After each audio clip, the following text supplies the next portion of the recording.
करे मानवता पूजी जाती है, साधक की पूजा कौन करे साधकता पूजी जाती है। जैन दर्शन में कभी भी व्यक्ति विशेष को नहीं पूजा जाता है, जैन दर्शन में गुणों की पूजा हुआ करती है।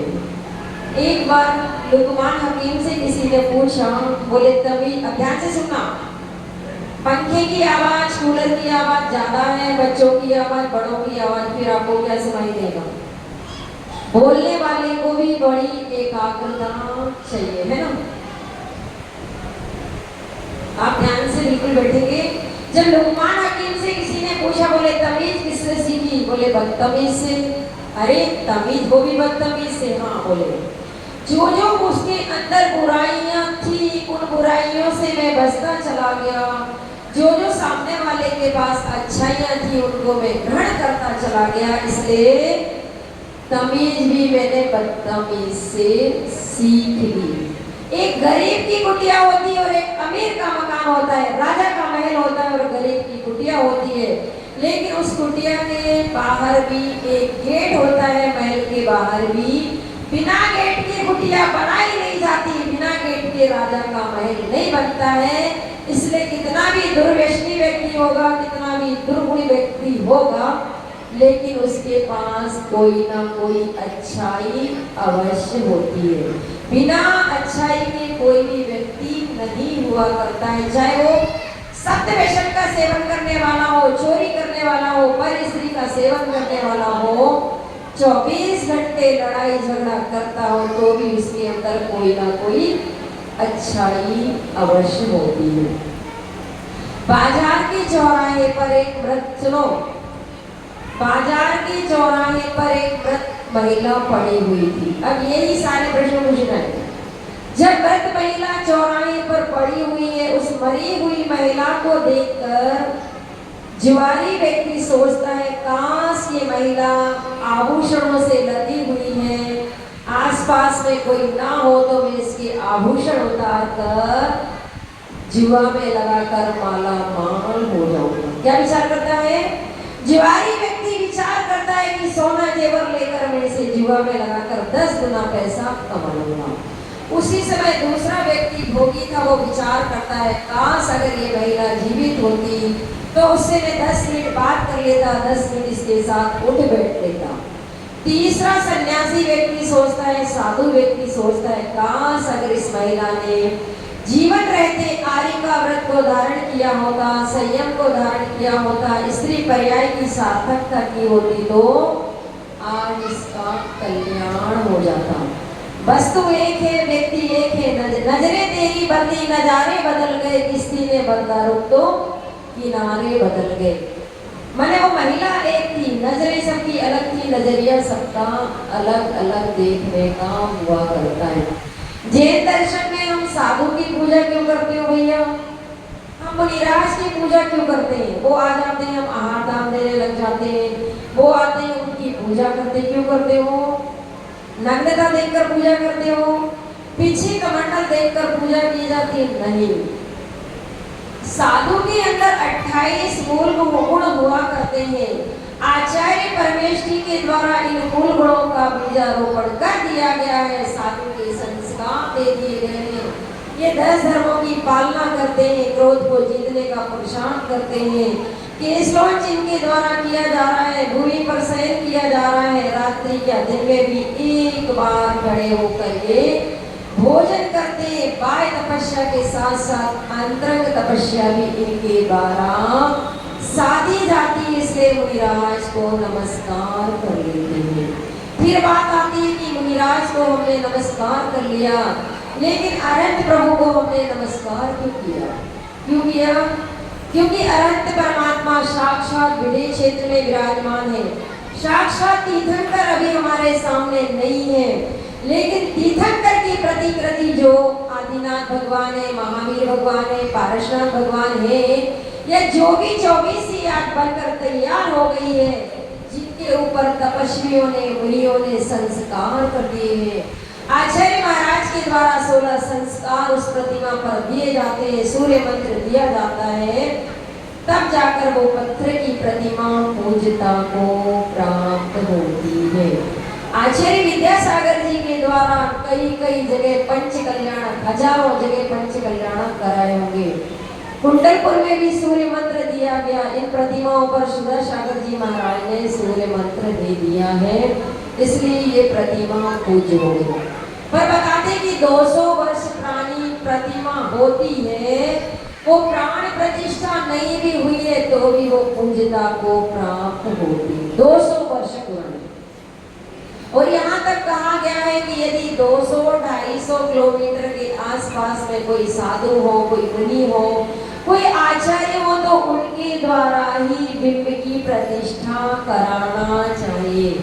और किसी से भी साधु के द्वारा ही, जो व्यक्ति स्वयं नग्न होता है, जो स्वयं व्रती होता है, जो त्यागी होता है, सन्यासी होता है, सूर्य मंत्र देने का वो ही अधिकारी हुआ करता है।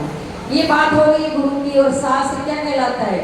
जो आचार्य, जो केवल ज्ञानी ने कहा है, उनको सूत्र के रूप में लिपिबद्ध आचार्य के द्वारा किया गया ऐसा शास्त्र पूज्यता को प्राप्त होता है। उसे हम जिनवाणी क्या कहते हैं? मनवाणी की जिनवाणी, उसे हम जिनवाणी कहते हैं। अब प्रश्न उस समय का देखना है कि जिस समय रावण, सुनो, रामायण का समय था, रामचंद्र जी विजय श्री वरण कर चुके थे और रावण मरणासन्न था।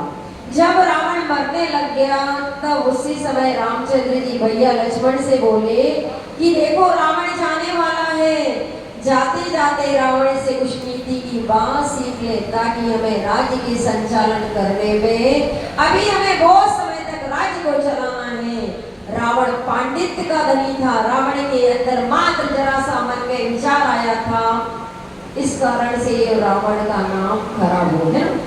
रावण तपस्या के माध्यम में भी इतना उत्कृष्ट था। जिस समय शांतिनाथ भगवान के चैत्यालय में भक्ति करता है, भक्ति करते करते वीणा के तार टूट जाते हैं, तो बताते अपने हाथ की नस को काट कर वीणा के तार में लगा दी जाती है और वो भगवान की भक्ति करता रहता है।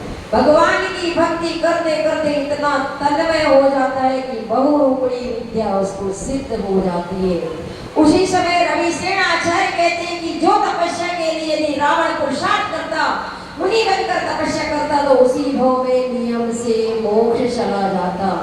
मात्र उसने विद्या सिद्धि प्राप्त की थी कि नहीं, मुझे युद्ध में विजय श्री वरण करना है। रावण के जैसा विद्या का ज्ञानी, रावण के जैसा तपस्या में लीन रहने वाला, रावण के जैसा 3 लोक में यश को प्राप्त करने वाला कोई व्यक्ति नहीं था। क्या? जब हम पद्म पुराण उठाकर देखते हैं तो रावण के ऐश्वर्य की, रावण की सुख सत्ता, रावण की सोने की लंका, रावण के शांतिनाथ चैत्यालय का जो कि हीरे पन्ने जवाहरात से बना हुआ था, रावण भक्ति करता है, रावण पूजा करता है, रावण के जीवन को अपने आप में देखते हैं तो अद्वितीय था। लेकिन जैसे ही रावण के पास लक्ष्मण जाते हैं और कहते भैया राम ने मुझे आपके पास भेजा है, यदि कोई विद्या हो, कोई शिक्षा आप देना चाहते हो तो दे सकते। क्या बोला? भैया राम ने आपके पास भेजा है, कुछ आपके पास बताने लायक हो तो बता दो, जाते समय में ना मरता क्या ना करता है। तब बताते हैं कि रावण उस समय कुछ भी नहीं बोला। तब लक्ष्मण आकर रामचंद्र जी के पास आते हैं। देखो भैया राम, मैंने तो पहले ही कहा था कि रावण महाघमंडी है, रावण ने सीता माँ का हरण किया है, रावण के पास मुझे क्यों भेजा है? तब वो कहता है अकड़ खास मुर्दे की पहचान है, अकड़ खास मुर्दे की पहचान है, झुकता वही है जिसमें जान है। तब रामचंद्र जी कहते नहीं, रावण की गलती नहीं है भैया, लक्ष्मण गलती तुम्हारी। बोले विद्या प्राप्ति के लिए गए थे, कहाँ जाकर खड़े हुए, नमस्कार किया था, प्रणाम किया था, चरणों में जाकर बैठे थे। बोले नहीं, मैं तो सिर के पास जाकर खड़ा हो गया। देखो कभी भी कुछ लेना हो तो सिर के पास खड़े होते कि पैर के पास है? आचरण पूज होते हैं चरण पूज होते हैं आचरण के कारण। तब बताते कि रामचंद्र जी ने जब लक्ष्मण को दोबारा भेजा और जाकर नमस्कार किया गया, तब रावण ने जो नीतियां थी, जो पांडित्य का धनी था, जो बुद्धियां रावण के द्वारा खोली गई, जो ज्ञान का बीजारोपण रावण के द्वारा कराया गया, जिस रावण की मरणासन स्थिति है, इकलग पुत सवालक माती, जा रावण घर दिया न माती, जिसका पूरा परिवार विध्वंस को प्राप्त हो गया, जिसके भाई चले गए, जिसके बेटे चले गए, जिसके पोते चले गए, 18,000 रानियों का स्वामी मरण के आंखों में से प्राण निकल रहे हैं, लेकिन सम्यक दृष्टि जीव उस समय भी अच्छा काम करने में नहीं चूकता है।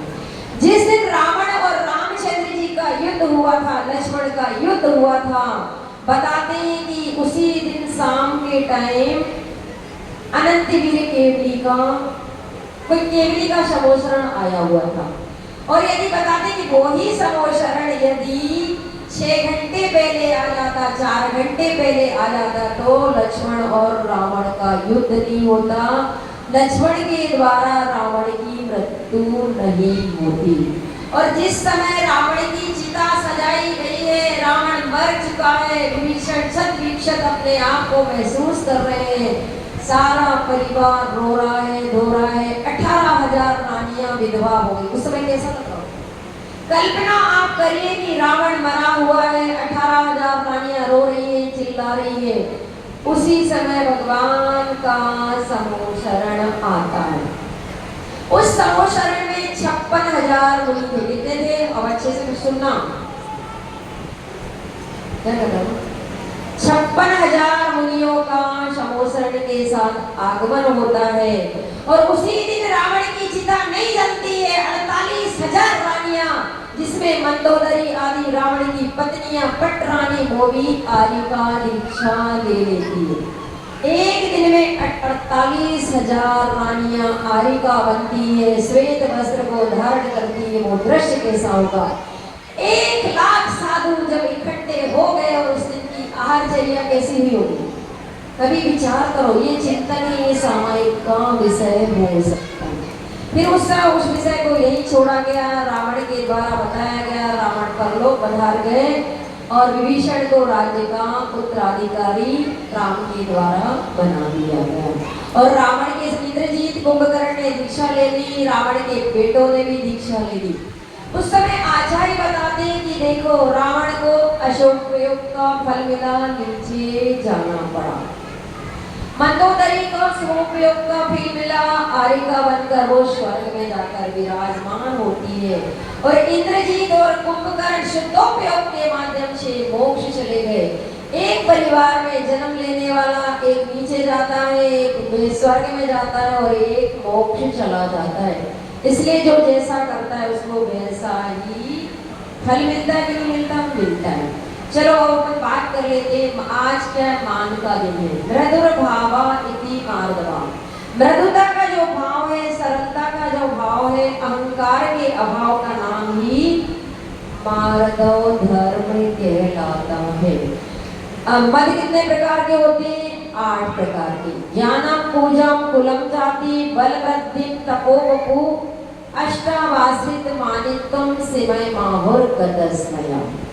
व्यक्ति अलग अलग तरीके से अहंकार कर लेता है। ज्ञान का मद, पूजा का मद, बल का मद, शरीर का मद, ऐश्वर्य का मद, रिद्धि का मद, ऐसे कई तरह के अहंकार व्यक्ति के अंदर आ जाते हैं।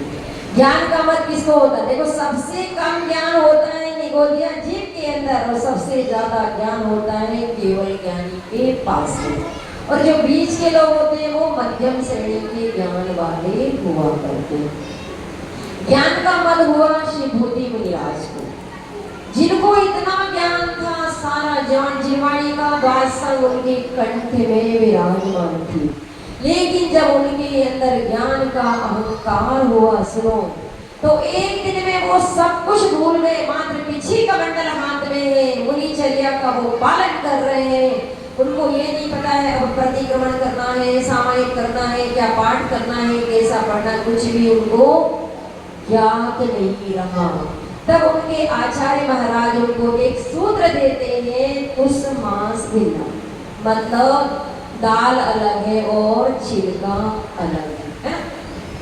तब उनके आचार्य महाराज ने जाते समय मंत्र दिया था, वो आहार चर्या के लिए गए थे। जैसे ही आहार चर्या के लिए गए, एक महिला दाल को धो रही थी, उसमें छिलके को अलग कर रही थी और दाल को अलग कर रही थी।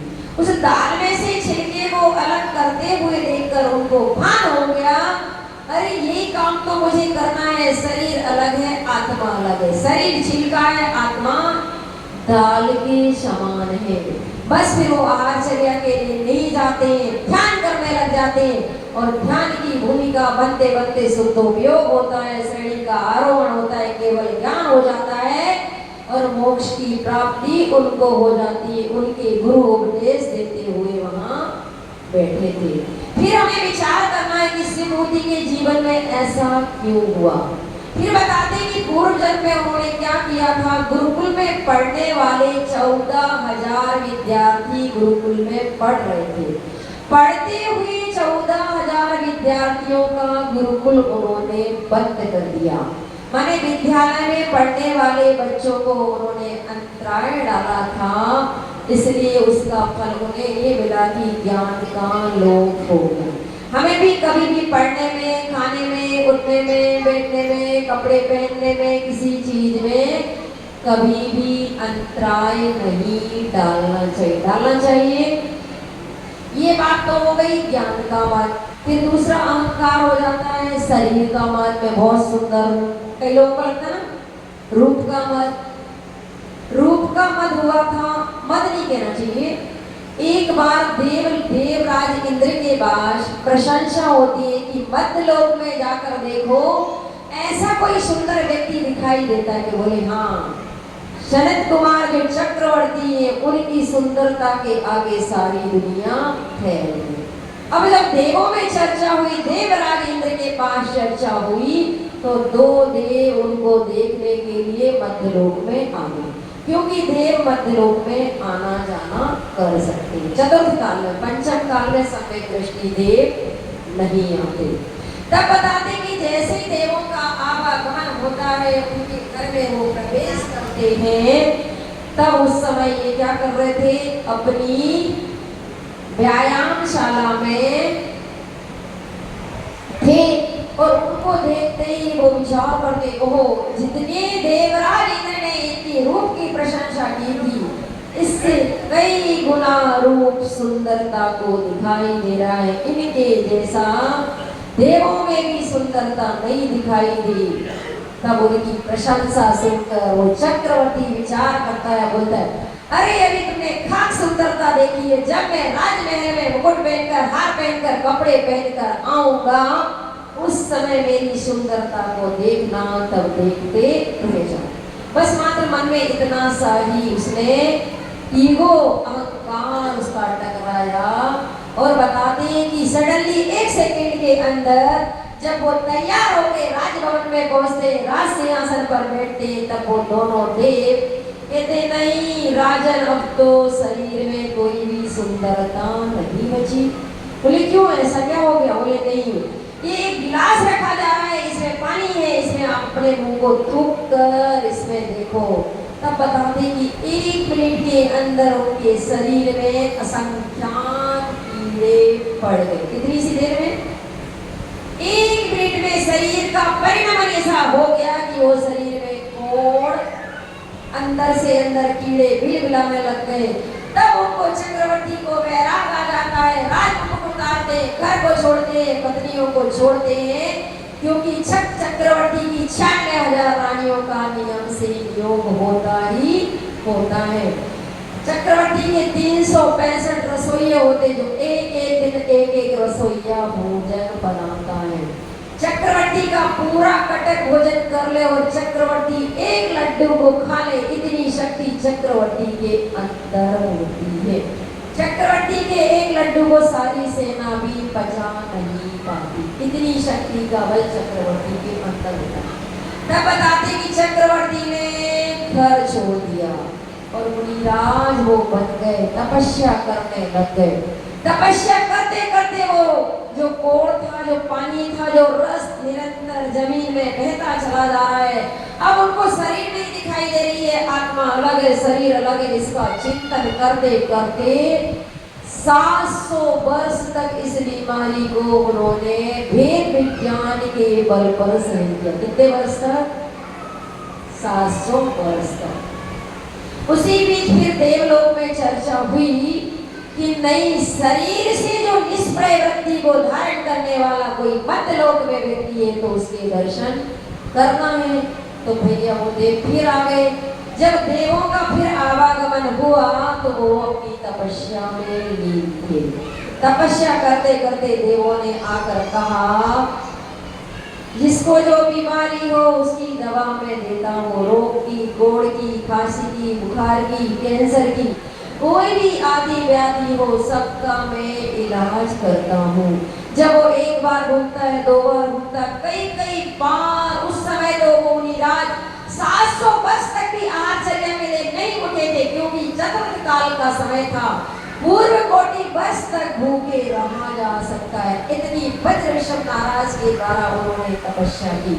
जब वो वेद का रूप धारण करके आते हैं, दवाइयों का पिटारा लेकर आए बार, तब वो कहते नहीं, यदि जन्म जरा मृत्यु को नाश करने की कोई जड़ी बूटी हो तो उसे तो नहीं, ये तो हमारे पास नहीं है। और बताते कि जब सनत कुमार चक्रवर्ती ने जो शरीर के प्रति निष्प्रयता रखी, तपस्या की, फिर बताते वो सरोवर सिद्धि में जाकर संलेखना पूर्वक मरण करते हैं और अब आने वाले समय में निर्वाण को प्राप्त कर लेंगे। उन्होंने अपनी सीट रिजर्व कर ली। हमने क्या किया? हमने कुछ किया? हमने तो आज तक कुछ करने की कोशिश नहीं की। ये हो गया रूप का मत, शरीर का मत, रूप का मत, बल का मत, ऐश्वर्य का मत, ज्ञान का मत भी आपने समझ लिया। कई लोगों को घमंड होता है अपने धन का। सिकंदर को अभिमान था कि मैंने पूरे भारत को जीता है, मैंने पूरे यूनान को जीता है, मेरे जैसा धनाढ्य व्यक्ति दुनिया में नहीं मिलेगा। तब किसी सन्यासी ने बोला था, किसी मुनि ने बोला था कि नहीं राजन, अब आपके पास समय ज्यादा नहीं है, आप लौटकर भारत नहीं जाओगे। बोले क्यों नहीं जाऊंगा? युवा अवस्था है, मैं मरने वाला नहीं हूँ, कोई बीमारी नहीं है, दुखी नहीं हूँ, अभी मैं बहुत जीऊंगा। लेकिन जैसे ही वो लौट कर आने वाला हुआ, शरीर में पीड़ा हुई और अब तो फिर भी वो मुनि से कहता है, लोगों से कहता है कि नहीं, मुझे इतना सा वक्त दे दो, मैं मेरी माँ से मिलना चाहता हूँ, इसके अलावा मुझे कुछ नहीं करना, सारी दौलत मैं तुम पर न्यौछावर करता हूँ, लेकिन मैं अपनी माँ के चरणों की वंदना करना चाहता हूँ। बोले नहीं, अब समय मिलेगा नहीं। तब वो सिकंदर कहता है कि देखो मैंने कितने लोगों को लूटा है, मारा है, कितनी हिंसाएं की है, कितनी धन दौलत बटोरी है, कुछ भी मेरे साथ जाने वाला नहीं है। कम से कम इतना काम करना, जिस समय मेरी अर्थी सजाई जाए उस समय मेरे दोनों हाथ अर्थी के बाहर निकाल देना, ताकि लोग संदेश ग्रहण कर सके। सिकंदर साए साए जाता, सभी हाली हवाली थे। सिकंदर साए साए जाता, सभी हाली हवाली थे। सभी थी संग में दौलत, मगर 2 हाथ खाली थे, मगर 2 हाथ खाली थे। व्यक्ति के मरने के बाद कुछ साथ में जाता है क्या? बोलो, जाता है? इधर के लोग ले जाए ऐसा तो नहीं है? बोलो जाए तो बता देना है, नहीं जाएगा। लेकिन हमारा अहंकार कभी कम होने वाला नहीं है। पत्थर आम का क्या करे गलता नहीं, पत्थर आम का क्या करे गलता नहीं। सब दिए जलते मगर खुद का दिया जलता नहीं, सब दिए जलते मगर खुद का दिया जलता नहीं। खोजते ही खोजते बुझ जाती है जीवन की शाम, खोजते ही खोजते बुझ जाती है जीवन की शाम। सबका पता मिलता मगर खुद का पता मिलता नहीं, खुद का पता मिलता नहीं। हमें अपनी आत्मा के पास आना है, आत्मा का परिचय प्राप्त करना है। बाहर का परिचय हमने कई बार प्राप्त किया है। सुध परिचिदान बोधा सब बत बंद हो कथा, माने अनंत बार खाने की, पीने की, चलने की, उठने बैठने की कथाएं हमारे द्वारा अनंत बार की गई, लेकिन आत्मा की कथा हमने आज तक नहीं की। कभी भी हमारे द्वारा मान का मर्दन नहीं किया गया, कभी भी अहंकार को हमने कम किया क्या? सूरज भी अहंकार करता है, मान सूरज करता है आकाश में चढ़ते हुए, मान सूरज करता है आकाश में चढ़ते हुए, सिर झुका, शाम को ढलते देखा उसी को, सिर झुका ढलते हुए, सिर झुका ढलते हुए। बड़े बड़े लोगों का, चक्रवर्ती का अहंकार स्थायी रहा नहीं, नारायण का रहा नहीं, प्रतिनारायण, किसी का भी अहंकार इस दुनिया में स्थायी नहीं रहा। चक्रवर्ती का अहंकार भी खंडित हो गया जिस समय वो अपना नाम लिखने जाते हैं वृषभाचल पर्वत पर। उनके जैसे हजारों चक्रवर्ती के नाम लिखे थे, उनको नाम लिखने के लिए जगह नहीं मिली।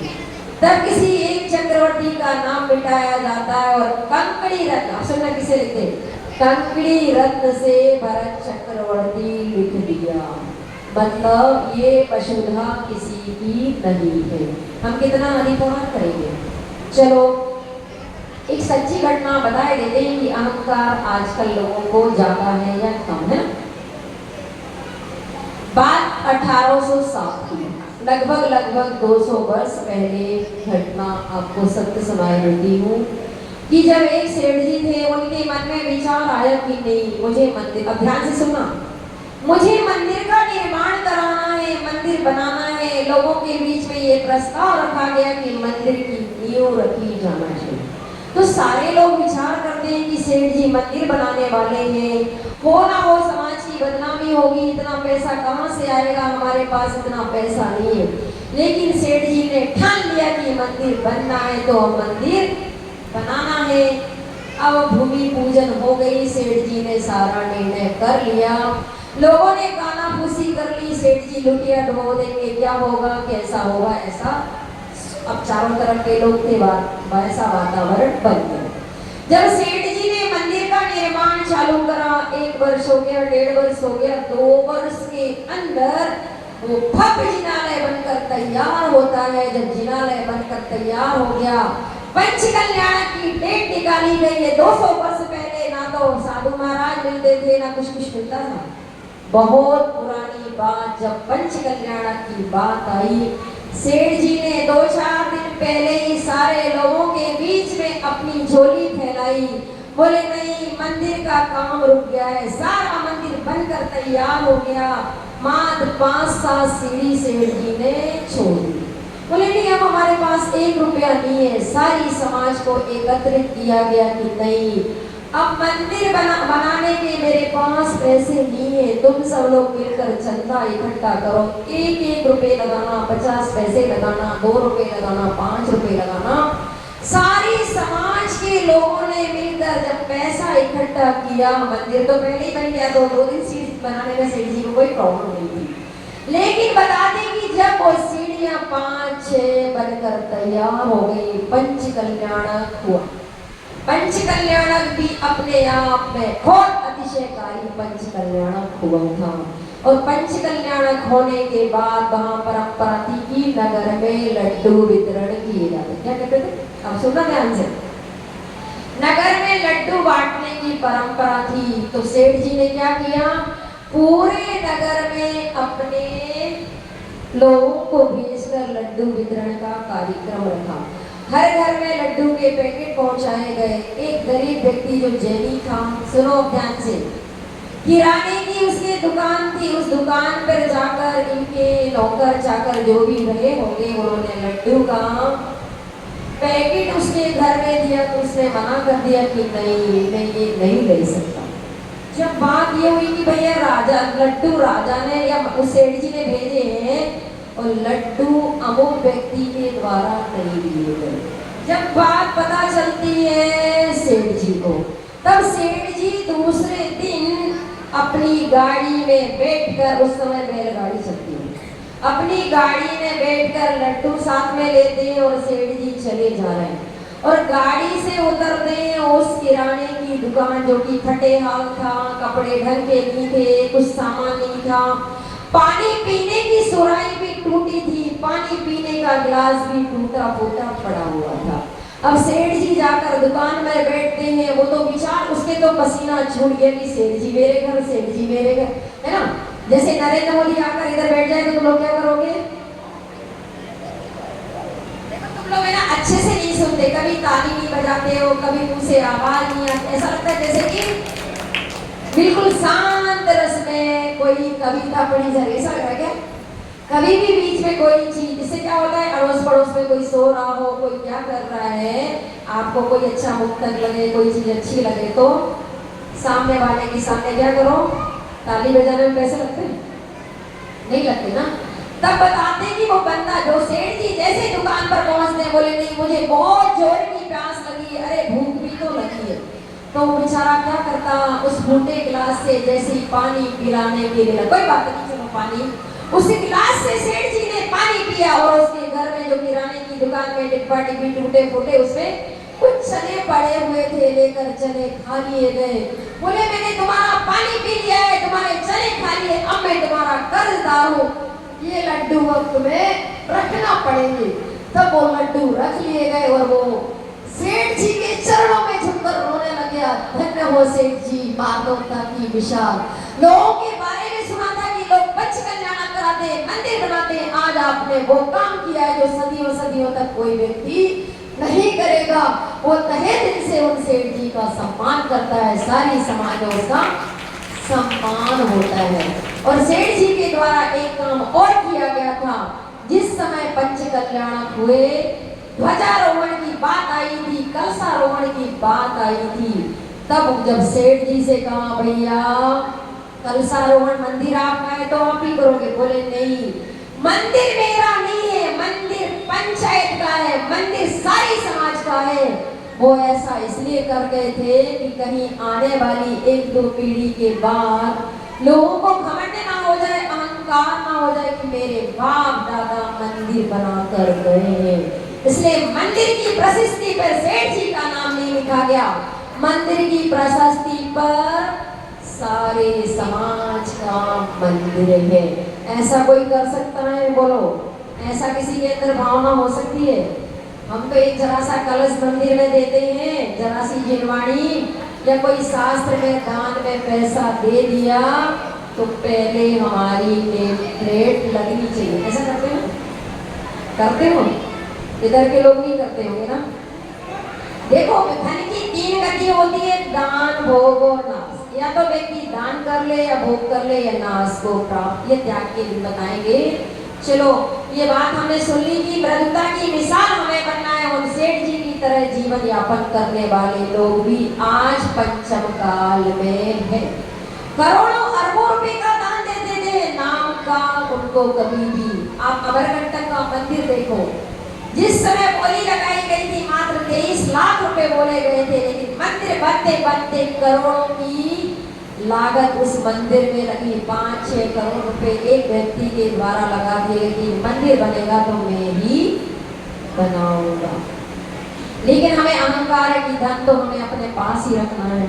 तो एक सेठ जी इतने कंजूस भैया, 1 रुपए दान देते नहीं, कोई लेने वाला आ जाता, भिखारी को 1 रोटी भी नहीं दी जाती, सेठानी परेशान हो गई अपने सेठ जी के सिर को क्या करें। हम कोई कभी भिखारी आते, मिराज आते, चौका लगाने देते नहीं, 5 पैसे देते नहीं, तब सेठानी ने परेशान होकर उनके पड़ोस में एक कपड़े सिलने वाला दर्जी था, उससे जाकर बोली अब मैं अपने पति को नहीं सुधार सकती, तुम इतना सा काम करना, मेरे पति की बुद्धि अच्छी कर दो। तब वो जाकर युक्ति से सेठ जी से बोला, सेठ जी मेरे पिताजी ऊपर चले गए, सुना ध्यान से, सेठ जी मेरे पिताजी ऊपर चले गए हैं, जाते जाते सुई धागा भूल गए, अब वो मर गए भैया, क्या करें, अब क्या रह गया, सुई धागा रह गया।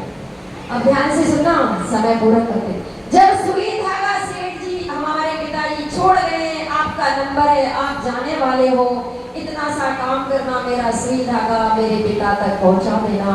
जैसे आप शिखर जी की यात्रा करने जाते हो, मान लो कोई 2-4 लोग चले गए और सामान रह गया और 2-4 लोग पीछे जाने वाले होते, क्या कहते, ये दवाई रह गई है, ये कपड़े रह गए, ये मोबाइल रह गए, कुछ भी सामान ABCD रह जाती है तो पीछे से उसको भेज देते हैं।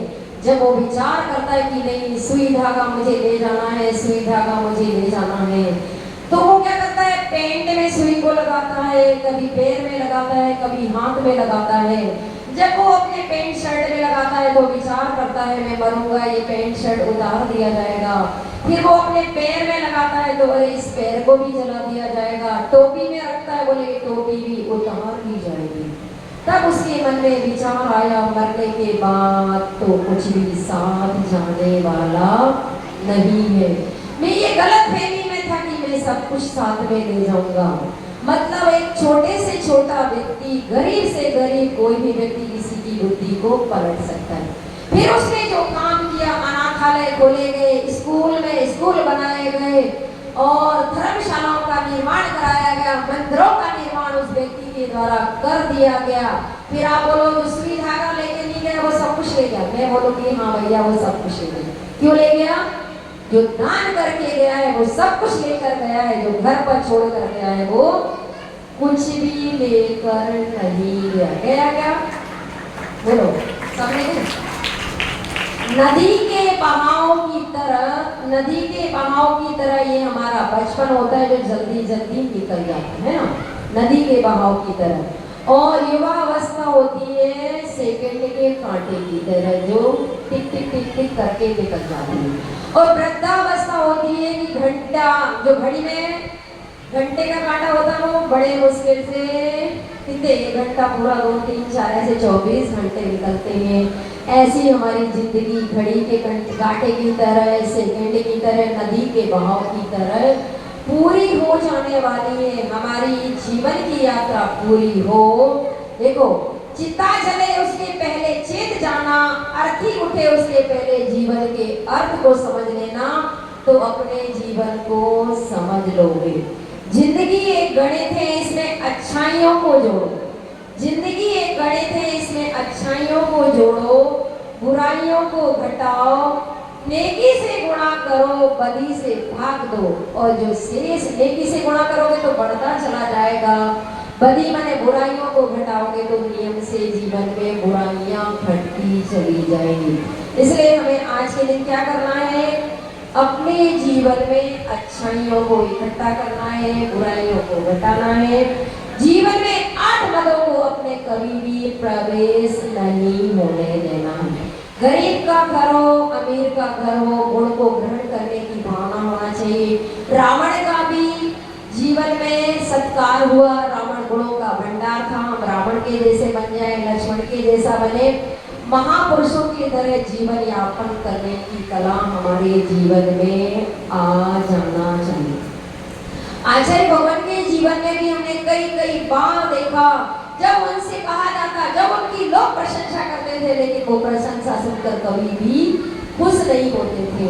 एक बार किसी ने, शायद भोपाल पंच कल्याणक की बात है, जब भोपाल पंच कल्याणक में कोई कल्याणक के बाद गुरुजी लौट कर आ रहे थे तो किसी ने नारा लगाया। कौन सा नारा लगाया? चतुर्थ काल नहीं, पंचम काल के मुनिराज, चतुर्थ काल की इनकी आत्मा। तो आचार्य में से जयकार लगा रहे थे कि भैया पंचम काल के तो मुनि है, चतुर्थ काल की जैसी इनकी आत्मा है। तब आचार्य बोले भैया हमारी आत्मा अनादि काल की है, पंचम काल की आत्मा नहीं है। मैं चतुर्थ काल का साधु बन जाता तो अभी से मोक्ष हो जाता। ये आत्मा अनंत काल से है, अनंत काल तक रहेगी, जब तक श्रम्य दर्शन नहीं होगा, जब तक मैं मुनि व्रत को। और हमें ऐसा लगता है कि उन्होंने भाव सहित मुनि व्रत का पालन किया। इसके भाव से जो समाधि पूर्वक वर्ण करता है वो लोकांतिक देव में जाता है। 1 भव 2 भव के बाद नियम से वो मोक्ष चला जाता है। और एक बार क्या हुआ, जब हम लोग बार बार गुरु जी के पास जाते थे तो जो भी महाराज जी जाते उनको बोलते महाराज हमारी समाधि अच्छी हो।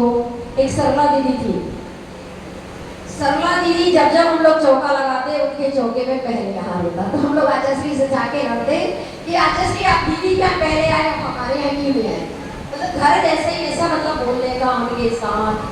कई बार चौथे दिन उनके यहाँ हुआ, 5वें दिन हमारे यहाँ हो, कभी ऐसे 2-4 दिन। तब दीदी ने आचार्य से बोला आचार्य भगवान हमारी समाधि पूर्वक मेरा मरण हो ऐसा आशीर्वाद हो। जब 1 बार बोला, 2 बार बोला, 3 बार बोला, तब गुरुजी बोले कि नहीं, तुम लोग बार बार ये कहते हो कि मेरी समाधि अच्छी हो, कभी ऐसा नहीं कहा कि मेरी भी समाधि अच्छी हो। अब अपन अजश्री के बारे में बोल सकते महाराज मेरी समाधि अच्छी हो, ये तो बोलेंगे, लेकिन गुरुदेव आपकी समाधि अच्छी हो ऐसा कैसे बोल सकते। लेकिन वो कितने सरल थे, वो कितने बलू थे।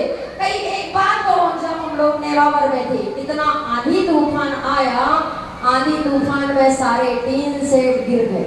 जब टीन सेट गिरे तो अजश्री क्लास लेने जा रहे थे, क्लास लेने जा रहे थे, हम टीन सेट के बाहर खड़े थे। तब उन्होंने कहा क्यों तुम लोगों को लगा तो नहीं? हमने कहा नहीं गुरुदेव आपके कारण कुछ भी नहीं हुआ। आहारचर्या में भी ध्यान रखते थे, बिहार में भी कई कई बार ऐसा होता मंदिर नहीं मिलते, तब भी आचार्य श्री कहते नहीं तुमने हम लोगों को आहार दे दिया, ये तुम्हारा मंदिर हो गया। व्रत में, उपवास में, चलने में, फिरने में, पढ़ने में, पढ़ाने में, हर चीज को गुरुजी ने हाथ पकड़ के जैसे चलना सिखाया है। स्कूल की पढ़ाई करने के लिए वो हमेशा प्रोत्साहन करते थे, हम कहते नहीं करना है, बोले एमए करना है, पीएचडी करनी है, शास्त्री करना है, सारा गुरुजी ने हर किसी को, ऐसा कोई भारत में पैदा नहीं हुआ होगा जिसका उपकार गुरुजी ने नहीं किया हो। मन से किया, वचन से किया, शरीर से किया। ऐसे मृदुता की मिसाल आचार्य परमेश्वरी विद्यासागर ने कहा, जो आज हमारे सबके बीच में नहीं है, लेकिन वो गुणों की खान है। एक बार एक ब्रह्मचारी जी आचार्य श्री के पास जाते हैं और उनकी बुराई करने लगे। सुनो कि उन भैया ने ऐसा किया, वो तो सामायिक करते नहीं है, वो खाना खा के सो जाते हैं, ऐसा कुछ भी शिकायत की। तब आचार्य श्री बोले दूसरे के घर में बुहारी लगाने की जगह अपने घर को साफ रखो। मैंने दूसरे की बुराई करने की जगह पहले अपने आप को देखो। आचार्य श्री कभी किसी की बुराई नहीं सुनते थे, जिसकी गलती होती उसको बता देते थे। पहले आचार्य से भगवान का डिसिप्लिन इतना गजब का था। तारंगा जी की बात बताती हूँ कि तारंगा जी में एक बार आचार्य श्री सामायिक का टाइम हो गया, सारे महाराज जी, चंद्रसागर जी महाराज, प्रणव सागर जी महाराज, उस समय प्रणव सागर जी की दीक्षा नहीं हुई थी, उस समय ये लोग ब्रह्मचारी जी थे।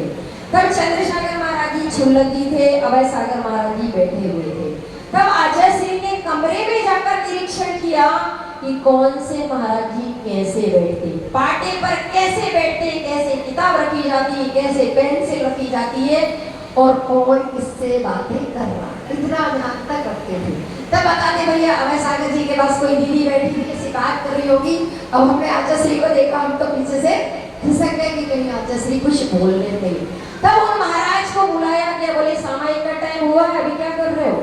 तब बस गुरुजी ने इतना बोला कि टाइम सामायिक का है, अभी क्या हो रहा है, बस। फिर इसके अलावा वो कुछ भी नहीं बोला। यदि उन्होंने आंख उठाकर देख लिया तो भी तुम्हारी खैर नहीं। उन्होंने देख लिया, गुस्से में देख लिया, अच्छे से देख लिया, अच्छे से देख लेते तो खुश हो जाते, गुस्से में देख लेते तो भी खुश होते। लास्ट बार हम लोग गए थे अंतरिक्ष पारसनाथ, जब सारी बहनें हम लोग आचार्य श्री के पास गए, सुबह के टाइम गुरुजी जैसे सीढ़ी से उतर रहे थे, हमने पाद प्रक्षालन किया। आचार्य भगवान रुक के 2 मिनट रुके, उन्होंने पाद प्रक्षालन करवाया, सबको आशीर्वाद दिया, सब लोग अच्छे से आ गए। अब आचार्य श्री ने अपने तरीके से सबको खुश कर दिया। बाद में हमने पूजन की, आहारचर्या में भी हमने कई लोगों ने आहार दिया, आहार देखा। उसके बाद 2 बजे से जाकर हम बैठे, आचार्य श्री मिलेंगे, आचार्य श्री मिलेंगे, आचार्य श्री मिलेंगे। जब 2:30 बजे कमरे में पहुंचते हैं, आचार्य श्री का मूड उस दिन अलग ही था। सब लोग बोले, कोई बोला हमें प्रायश्चित चाहिए, कोई नियम चाहिए, आचार्य श्री कुछ भी नहीं बोले। तब बताते हैं कि जब 10 मिनट हो गए, आचार्य श्री ने इशारा करा तुम लोग अभी चले जाओ। तो अब एक एक करके सब लोग जाने लगे। हमने सोचा शाम को जाना है, आचार्य श्री को बुलवाना है, इसके बाद जाए। जब 2 मिनट बैठे, 3 मिनट बैठे, आचार्य श्री नहीं बोले, 5 मिनट तक नहीं बोले। हमने कहा अपन आचार्य श्री को देखते रहो। जब 10 मिनट हो गए तब आचार्य श्री बोले तुम लोगों को समझ में नहीं आता, इतना बोले तुम लोगों को समझ में नहीं आता। तो हमने कहा आचार्य श्री हम तो आपकी दिव्यदर्शी सुनने के लिए बैठे थे, भले आपको डांटना हो, बोलो आपको बोलना, लेकिन हम आपका सुनकर ही जाएंगे। मतलब उनकी हर चीज के लिए तरसते थे, हर चीज अच्छी हो, बुरी हो, डांट हो, लेकिन नहीं, सुनना है, गुरुजी के पास बैठना है। वक्त वक्त पर आचार्य श्री के जीवन का अपन बखान करेंगे तो महीनों महीनों सालों निकल जाएंगे, लेकिन उनकी चीजों को अपन कभी भी जिब्बा रथ पर बैठ कर तो पूरा नहीं किया जा सकता।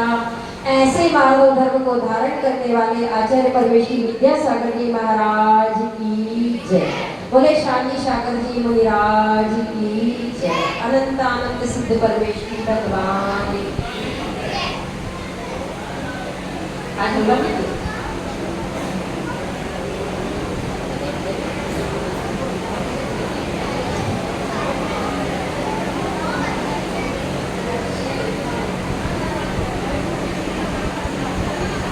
अब आपको बताना है, प्रश्न पूछे ना, नाटिका है 5-7 मिनट प्रश्न और पूछ लेते हैं अपन। कई लोगों का कहना है कि भैया नाटक ज्यादा देर चल सकेगा इसलिए प्रश्न नहीं पूछना।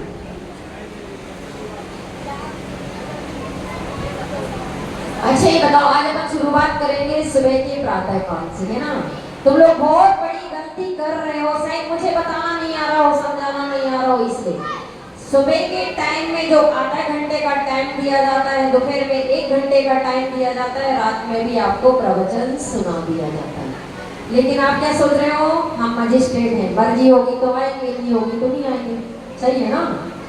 लेकिन ऐसा सोचोगे तो समय निकल जाएगा, फिर आप कुछ प्राप्त कर पाओगे नहीं। फिर कोई और आएगा, आगे आने वाला कौन आएगा, कैसे आप सुनोगे नहीं सुनोगे, ये आपकी मर्जी है।